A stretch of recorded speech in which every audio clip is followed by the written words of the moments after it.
Hey everybody, it's Reel Spiels Podcast. We're back, NBA edition. I'm your host, Roman. This is my co-host, Abelson. What up? It's been a little minute. Didn't give you an immediate reaction video to the NBA Finals, but we didn't really feel like there was a real need to. There was some more things we wanted to discuss about the Finals in general, not necessarily this actual series, just the NBA Finals. So we wanted to add it all to one video and just wanted to give ourselves a little bit of time and stuff. However, we will address these NBA Finals. The Nuggets did win.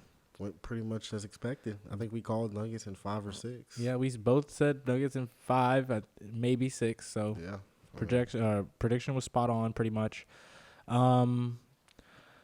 lot of people didn't agree with us, like not necessarily in the comments or anything, but we knew of a lot of people personally who didn't necessarily think it was going to be that short of a series. There's a few reasons why that are just, somewhat glaring when you look at how, I guess, easily the Denver Nuggets won the championship. You start right off. If you just go ahead and look at star power. Most games in the series, the Nuggets had the best two players on the court. Yeah. In the NBA Finals, to win an NBA Finals game, that can truly that's all it takes. If you have the two best players on the court performing at a high level, which no NBA Finals team is ever going to not have high performing players, you're always going to be easier off, and especially when the second best player is really truly the, best scorer on the team. You know what I mean? Jokic isn't the best. Jamal Murray is a more diversified offensive scoring ability than Jokic does. He can score at all three levels, off the catch and off the dribble. Technically Jokic can too, but you know what I mean. He's a playmaker at first. And you just got the perfect complementary player to Nikola Jokic and Jamal Murray. Yeah. I mean, obviously there's players who would also mold very well to Jokic's game, but when it's a player that you drafted, you know what I mean? Yeah. In the sense that they've both only been in that culture, they've both grown with each other, which we're going to get into later on very in depth about what that can mean for a team. That's all it takes. Bro, yeah. Yeah. And two best players on the floor, Yeah. I think another thing that the Nuggets, their size, bro. The Heat just didn't have enough size to compete with them, bro. Like, the Nuggets were Murray was the smallest player out there. Outside of that, KCP, he's still a bigger guard, but outside of Murray, bro, and even Murray's still not small. Yeah, he's 6'3", 6'4". Yeah, 6'3", 6'4". But Aaron Gordon, Michael Porter Jr., Christian Brown, Jokic, just Miami couldn't compete with that, bro. Yeah, you're right. They couldn't compete with the size. They couldn't. And obviously, Miami was not a true 8th seed. Yeah. But their end of the season performance was, they were performing like an 8th seed. That's why they got the 8th seed. But at the end of the day, they found their rhythm. They got into a groove. They started clicking. But the team was not. It's not a finals roster. Yeah. I mean, I don't think anyone really ever thought it was. That's why they weren't favored to win most of the series they were in. Yeah, they weren't. Yeah, they started the playoffs plus 21,000. Something crazy. The Heat, and I'm not gonna sit here and say when looking at that series, clearly the Heat need another player. They're just not that's just obvious. They don't. Yeah. They've got to make a couple changes. They need another piece to complement. In terms of scoring and leading a team, Jimmy Butler can only do so much. Yeah. You've got to get, Kyle Lowry from 3 or 4 years ago might have been a better, you know what I mean? Kevin Love from 4 or 5 years ago, you've got these older guys coming and playing with these undrafted, going out there and get it type of guys, which it's, a lovely system and energy they have for sure. But you got to have star power on the floor. And Jimmy's that kind of guy that when the game's close and you need buckets, he's obviously always going to be there, but he's playing on a not 100% ankle the whole series, basically. Yeah, he basically just burnt out, bro. Which is expected when he was doing what he was doing in those first few rounds. Yeah. People forget they lost the first playing game. They played a lot of games. games. They were down almost 10 to the Bulls in the fourth quarter in the second playing game. They beat the Bucks and Knicks both in 6. They beat the Bucks in 5 and the Knicks in 6. Bucks in 5, Knicks in 6, and then Celtics in 7. Yeah. Like 7-game Eastern Conference Finals is not easy to go into the finals too, though, at all. Yeah. Especially against the high-powered offense like the Nuggets. Nuggets were literally getting rest. Literally sitting at home, waiting for them to come. Yeah. But,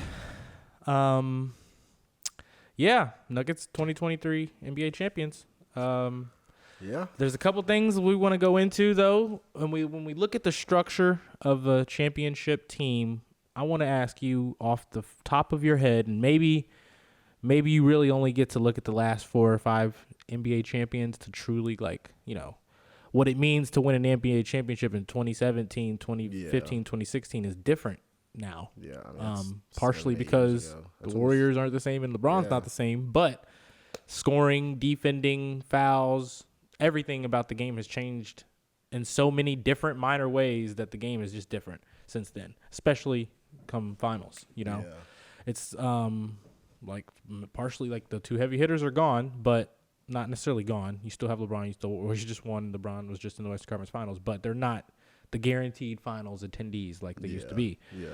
And when you look at the past, let's look at it like that. Let's look at the past 5 NBA championships and let's try to come up with what is leading these teams to success. I mean, all the past 5, it's all been the same. They've had one incredibly great player, one star, MVP level player. So you got to have a star. Not even a star. You got to have like an MVP. Yeah, you've got to have a superstar. You've got to have you got to have a top 10 player in the NBA.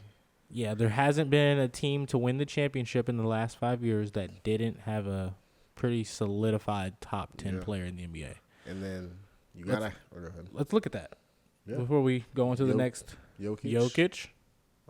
Curry last year. Giannis. LeBron. And Kawhi. And then you could go Warriors. KD. Yeah. KD before then. And Steph was also probably top 10 in that span as well. Yeah, for sure. So Steph was top 5 in that time frame even. But in terms of the finals performances, KD, you know what I mean? Like otherworldly performances. And even before then, like you can stretch it past the Warriors era. LeBron again. You go Tim Duncan, Kawhi. That Spurs team was that Spurs team was the only team that really wasn't, because Kawhi. That's before Kawhi. True, really Kawhi wasn't what he was defending wise. He was though. Yeah, he was already sure. a top 10 defender in the NBA. Yeah. And Tim Duncan numbers weren't top 10 probably, but he was still one of the best bigs in the NBA. I actually saw a graphic that saw over the last 30. It was last 30 or 40. No, it was. I think it was every single championship in the new era, like the merger or whatever.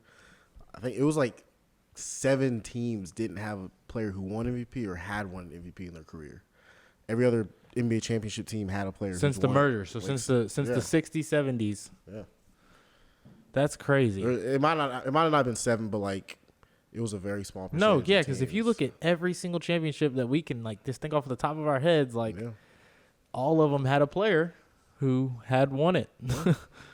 So I mean, that's first and foremost most important thing. MVP caliber player. I think second is that great 2, a solid number 2. Because even going back to the last 5 years, every championship team has had that solid, reliable 2. In terms of winning a championship in the future, from now to the future, definitely is proved you have to have that solid. That fringe all-star to all-star 2. You look at Jamal. Last year you had Andrew Wiggins was really that number 2. Yeah, Wiggins. Yeah, Wiggins but didn't you look at the other performances like Poole? Yeah. Everybody else made up a second, they got second quality top tier performance from a second level type of player every game of their finals. And then you got Middleton, and then you had AD in 2020. Mm-hmm. I guess you could say Kyle Lowry. And Siakam, they kind of both. Siakam was 25 per point. That was kind of his comeout year. Yeah, he came out that year in the playoffs. I want to say he won most improved. I think he won it the next year. The next year? Good. Yeah, he was an all-star and stuff the next year, I believe. But that was it was really coming out. But, you got to have that solid, too. And then I think this one's kind of every team who's won has had a defensive system or a top 10 defender usually. Yeah. Like they either have an elite defensive type of system where the team is defending at an elite level as a team, or they had one player who just was that, you could pretty much put him on anybody type of guy. Because when you look at and that this can go back probably the last 6-7 NBA champions. Obviously, the Nuggets didn't have an elite tier. Everybody was praising Aaron Gordon's defense in the finals, and he did defend well. But I think during the playoffs, they were the best defensive team. Yeah, they had the best defensive rating. I'm pretty sure in the NBA in the playoffs. Aaron Gordon is not some crazy defensive stopper. Holds every player. He guards under 50% type of He's smart, great timing, long, big, physical. He can jump high. He's athletic. He's what he should be. He's what a lot more players in the NBA should be defensively, above average. Especially players 6'5", 6'6", and up. It's crazy how many guys can't defend who are built similar to Aaron Gordon. Facts, and he's a little bit even he shouldn't be as light on his feet for how big he really is. He can really shuffle his feet, and that's all it truly takes to, if you just exert your athleticism on defense, you can be a good defender in the NBA. Obviously, not everybody is guardable, but Aaron Gordon, he was their lead defender, did great at doing so. Yeah. But every player around him, other than Jamal Murray, is also really gave it their all. Their system, they gave it their and even Jamal Murray, he gave it his all too, but I'm not even saying it like that. Jamal Murray's the only one out of the players in that roster who can't truly they were just defend. in sync, bro. They were in sync the whole playoff. Jamal's the only liability, I should say. KCP, Christian Braun, people he doesn't score much. He plays a lot for a player who doesn't get as many shots. He can defend for a rookie. He is a great defender for a rookie. That's why he played. KCP is not what defender he was in 2020, I don't think, but he still is no slouch on defense. Jeff Green, Jeff Green is a veteran defender. He's smart, not gonna help side blocks type of thing. And then Aaron Gordon help side. I say Aaron Gordon is an elite help side defender at this point. Yeah. He watches Jokic's back a lot. Yeah. And Jokic is a good Jokic is a great defender if you don't have elite moves in the post, or if you don't use a lot of moves. If you just try to do one little head fake and go by, and Jokic is gonna bump you, bro. Yeah, when it comes backing down, because that's how Bam was getting most of his points. Jokic wasn't really. He was more face up stuff, guarding him, dribbling up and then shooting that little mid range. Yeah. But once it was back to the basket, or Bam tried to bring them hooks up. Yeah, bro, them hooks. Bam was having some trouble dealing with Jokic with them hooks. He was what I did notice. This is oddly specific. Bam was having success mid post on the left side. Yeah. On the left side, for some reason, when he was diving in, he could get his left hook off. But he was starting off on that right block, or starting low on that left block. He was not. He was getting a difficult shot up usually. Yeah. But it's like the players like Giannis who catch it 8 feet in and face you up. Those are the kind of guys that would be hard for Jokic to guard. Embiid. Yeah. And it's because Jokic the way he defends doesn't give you a lot when it's face up. He's trying not to get blown by. Exactly. Yeah. And he also, I think he's a pretty smart about how the and-ones get called, not and-ones, but how fouls get called and stuff like that. He knows that they don't cut him a lot of slack for his bumps. You know what I mean? He can get into foul trouble pretty easily, but he's good at avoiding it. But the way he defends, a player like Joel and Giannis, not necessarily saying they would smoke him all night, but they would have easier success than for sure. An Anthony Davis, a DeAndre Ayton. You know what I mean? Any type of player like that. Bam's gotten a lot better facing up, but players who don't face up much when they're actually scoring. Yeah. Jokic has success, and I used to call him a bad defender. He used to. If he gets a switch out there on the wing, he's getting cooked. In that sense, he's wobbling. You know what I'm saying? But he's no slouch in the post. You know what I mean? He's always been a below average defender, but he's always just had that size and the ability.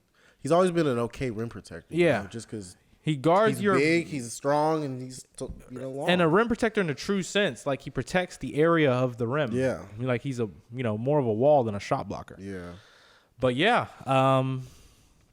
you've got to have that elite defender or that elite defending system, which the Nuggets, their system defensively, everybody buying in. Which I know a lot of you hear analysts say that, if he does this and they get them guys to buy into the that shit is true. That's what Mike Malone did, bro. If you get players to believe in what you want them to do on both ends of the floor, especially if they believe in it offensively, they're going to listen defensively. That's what Eric Spoelstra's done damn near the last 4 years, 5 years. You get the most out of your players that way. You know, like Michael Porter Jr., I would never have pictured him in this kind of system when he was coming out of college. Like, even if he didn't get hurt, you know what I mean?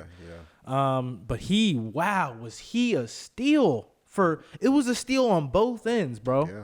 He got the perfect team to not, any other bad team that would have got their hands on him would have made him play anytime he could. Would have forced him to play heavy minutes as soon as he was healthy. He would have had another back surgery, which he did.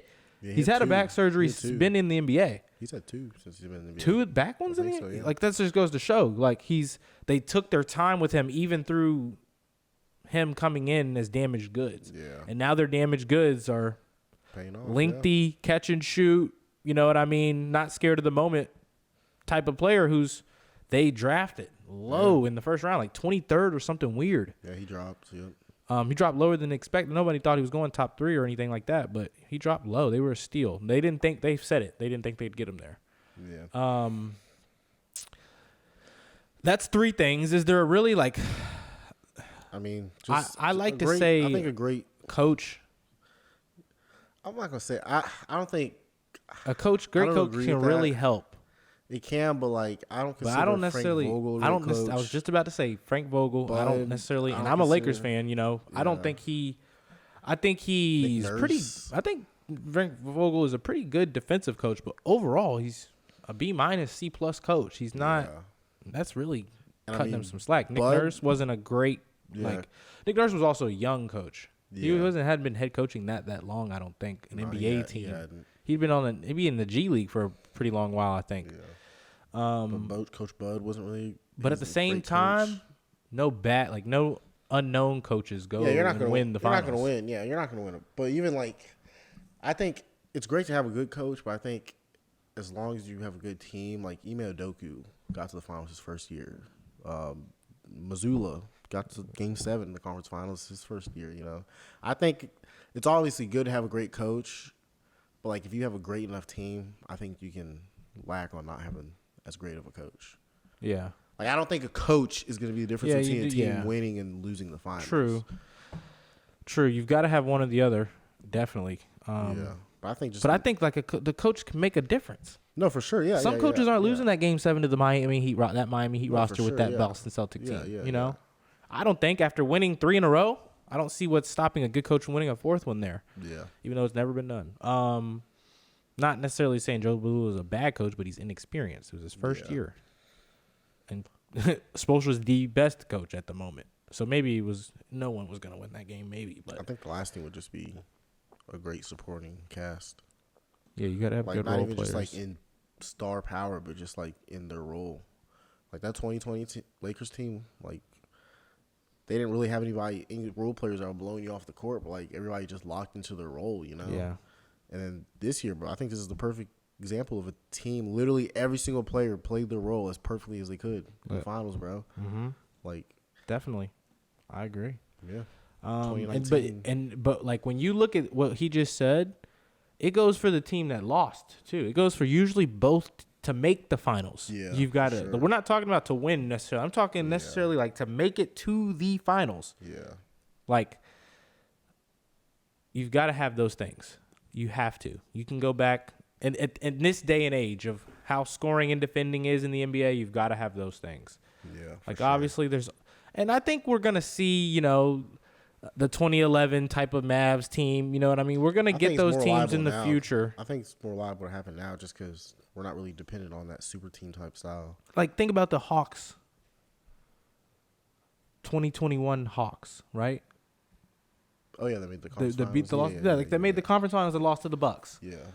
That Hawks team, no one thought they were making it to the conference finals. That's just the type, and that was a team where if their best player was a different kind of player and they got to that situation, you never know what can like Luka getting to the Western Conference Finals, even though his roster doesn't really show that it should be doing so and hasn't really ever. since he's been on the Mavs. Yeah. It's always been, they've usually kept him with a, this team could make noise type of roster, Right. but never a team no one ever was ever going to think was going to even really make the Western Conference Finals, truly. Yeah. Yeah. So I think those are the things that truly allow, a team to be considered a contender, especially. Yeah. A lot of, to be called a contender on TV, you just have to have 2 All-Stars. At this point, anybody's a contender.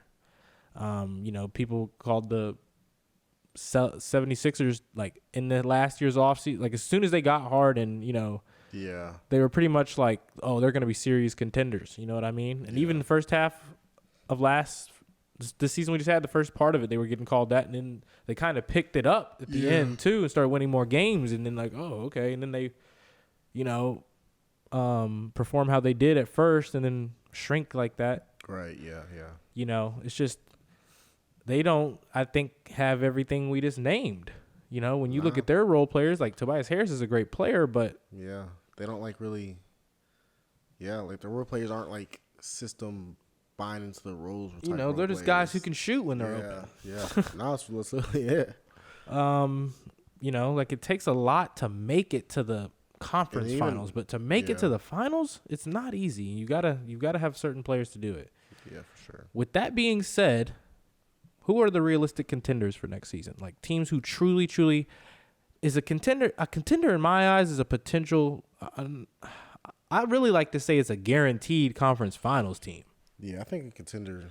I think a contender is just. And obviously, there's no guarantees in sports, but. Yeah, I think the true championship contenders in the West, the Nuggets, and the Lakers. I don't even want to put the Suns in there. No. Oh my God, Bradley Beal. I don't think the trade's fully been finalized, but it's been announced. Bradley Beal to the Suns. I can't put them in there. They don't know what they're doing. They have no bench. They have no depth. They don't really truly have defense. I genuinely think depending on what the Warriors do, I want to say. Yeah, now the Warriors, they're a one move away kind of team because if they keep Draymond, he opted out. Yeah, they keep Draymond somehow, but he opted out. But I guess that means they have to give him more money than they were originally gonna be willing to give him to keep him, which wasn't. It's the whole reason he's probably leaving. Is like, I think it's what the media wants us to think. Since last year, they've been saying it like if they don't match what Draymond thinks he's deserving, he's gonna go get that from somewhere else. Yeah, honestly, in the West, I think it's just the true contenders. I think it's really just the Nuggets and the Lakers, the only confident ones I can say are true contenders. Yeah, like those are the two, and then the Nuggets. The Warriors, like those 3 teams are the only 3 teams I wouldn't be surprised at to make the conference finals. Any other team in the West, obviously, if a Memphis starts off crazy hot, or has a crazy good regular season and is the first seed, I think they're done. I think they are too. I'm just saying, I'm just using them as an example. Or what's another example? The Mavericks. There's a couple other teams that if they showed me through 3/4 of a year that there can be a first and second seed, that's a little different. That would change those 2 teams would have to make changes now. I don't even think that makes me consider it because even Memphis all year was a top 2 seed. They were the second seed. Not at one. Yeah, they finished second. They were top 2 basically the whole year, but not once did I ever think they would have a chance at the conference finals. I didn't either. But I think then it's like if they made some type of crazy change, I think a getting rid of Ja type of change, which I don't think they're gonna do. Nah, no chance. Then that'd be different. I don't think anybody's gonna sign there. There's too much commotion. No big name's gonna be a while before a big name goes there. I think they'll have to trade for a high draft pick one day in the future. Yeah. But they've got that elite defender and that elite defensive system when it's clicking. So that's always just like a team. If they made a couple changes or somehow traded Ja for a star or something, you never know. Yeah. With that coach, that Jaren Jackson Jr. defensive walling system they've got, especially when they get their bigs back, whatever. But Warriors could make a move and still be right back in the conversation. Warriors wouldn't surprise me, but I think the only true worth betting on, Nuggets type of Lakers. Not to be betting about it, but just to say if you had to, Yeah. would be the Lakers and the Nuggets. in the West. I think in the East, I think it's just, again, Bucks, Celtics, and Heat, to be honest. I think the Heat definitely make a move, even though it's getting weird. Free agencies, Yeah. when you really look at who has, who's an unrestricted free agent and stuff. But, like, most of the names are people who are on contracts, bro. Yeah. Like, it's not even actual true free agents. Like, people are talking about Dame and Zion. You're not getting Dame and keeping Hero. Beal. I hope. Dame, Zion, and Bill were the three biggest talks of the free agency, and they're not. Neither one of them are free agents. Yeah, I don't get that. And you're not, keeping Hero is going to be their priority, and it's going to be a struggle in any trade. So, but yes, the Heat would not. Obviously, you could not be surprised if the Heat make it to the finals again next year. Yeah. At this point, they're a winning culture. Eric Spoelstra is a winning coach, especially in the playoffs. He knows how to win in the playoffs. He has Jimmy, who's the winner. He knows what it takes. Right? And the Bucks and Celtics, Bucks Yeah. are the Bucks. And who did they sign a coach yet? Yeah, it's some. I don't know who he is. Is he black? Yeah. Yeah, the darker dude. Yeah. Yes. Was he a? He was an assistant somewhere. Was he a Spurs assistant? I don't think so. I think he might have been an assistant with the. He was somebody's assistant. Yeah, he was an assistant somewhere. It might have been a Toronto. I don't know. I think that's what I was thinking. So yeah, new coach, new ideas. Like that's always a bigger deal than people really talk about when you're talking about those MVP caliber players. A new coach can change everything. When it's a player who's at that top 5 caliber, and I think it's exactly what Giannis needs is a new coach, a new system, a new ideas.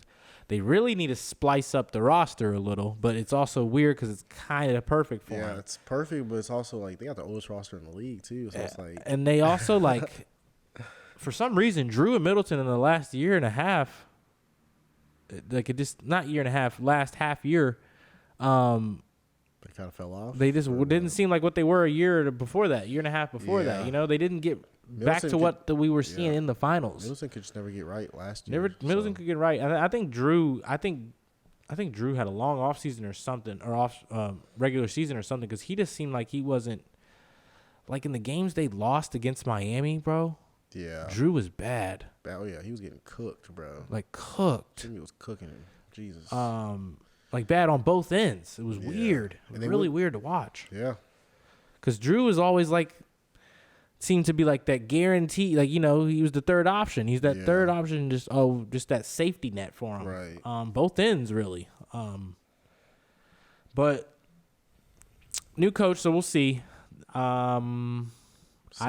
Celtics. I don't think like the Heat are that team that's like, they're even in a better spot than the Warriors look, but they're still in that like, they'd be viewed as the third team type of role, position in the West. Because I think there also can be one move. We'll see. Dame's under contract and the most loyal player in the NBA. It's weird how much he's been said. Bro. But, yeah, I don't think there's any other team in the East that's even one move away. If you look at realistic moves any team could make, no one could change, and no one has the ability to change up enough. Like Philly, I think, is one move away. What's the move? I don't know. I don't either. Like you'd have to. They need a good backup big. I think they need to replace Tobias with like a great wing, bro. A Jaylen Brown, like something like they can't get. They need something they can't get because Tobias isn't the greatest defender. Yeah, streaky as hell. For having to guard the best wing offensive player on the other team, he's not the greatest defender. And they just need a little revamp in their role players. I think PJ doesn't score. Yeah. On his best roles, what they don't have. They don't have a lot of scoring. They don't have a lot of scoring role players, bro. Tobias is really the only role player who can score. Niang's just a shooter. Maxey's that second unit scorer. You know what I mean? Like he starts. He started a lot of games, but he plays a good amount of minutes without them, so he can literally shoot the ball. Yeah, bro. There's just a few teams that I guess the Philly could always be a move or two away. We'll have to see. I'll never buy into Philly though. But yeah, the Suns out west. I guess they could be looked at as the third team more so than. Yeah. But I think a fully healthy Clippers team with Ty Lue coaching would give them problems. I can't put them as a contender. So we'll see about them Suns. I'm really intrigued on what them Clippers do because they've got the two you know, best players that. No, I'm saying what they do in terms of moves. Because I don't know how. Like they don't need to make any moves. They just need to stay healthy, bro. Like, and they haven't. And bro, it's been 4 years. Moves, this is year 5 of Kawhi and PG. And one of them, isn't it? Yeah, one of them or both of them has been injured in the playoffs every year. This is year 4.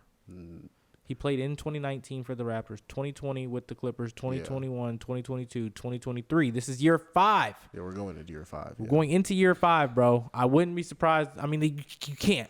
You can't. You're not replacing either one of them with something better. They don't have an option to blow it up because they don't have any other draft picks. They have no draft picks. Like they have to stick with these two. Yeah. But it's the last year of their contracts too, so it's like it's real interesting, bro. What's gonna happen? That means they're going to stay just solely because they like LA? If they're a 7th, 6th seed come trade deadline, shoo, it could get weird. You might have to peel off. If they walk, because you don't want either one of them to walk, bro. And they have no picks. If somebody's going to offer you something nuts for, you know what I mean? I do think they have a good chance of keeping both of them just because of, like, LA. Like, both are home. They're home. You know, I don't think both either. I think both definitely at this point are glad they went to the Clippers rather than the Lakers. So yeah, I think it would be. I don't think they're leaving. Like, that's one of the times where I don't think they're leaving the city just to go to a different team to win a championship. Yeah, know? At that point, yeah. You never know though. PG hasn't won, so.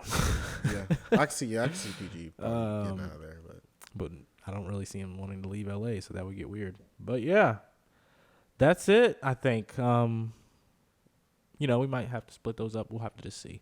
But that's it. You know, talked about what it means to win a what we think it means to win a championship. Where are these?